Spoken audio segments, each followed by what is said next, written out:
এই হলো পরিস্থিতি।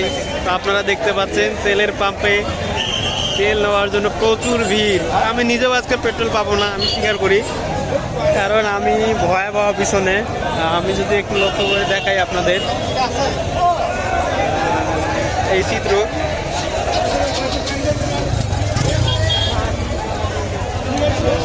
এখান থেকে অনেক গাড়ি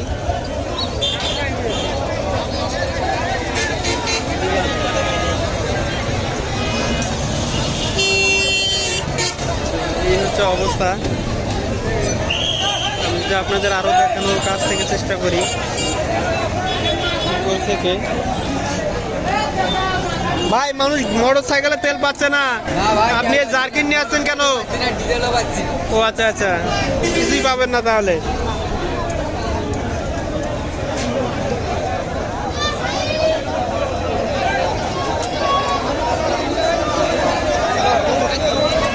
এই জায়গায় দেখতে পাচ্ছেন ব্যাসিরিয়াল।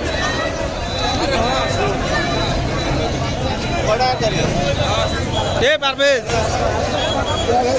না রে, মো তেল না হবে না। আমি ওটা কোনো গাড়ি ঢুকলে তো মারামারি লাগে।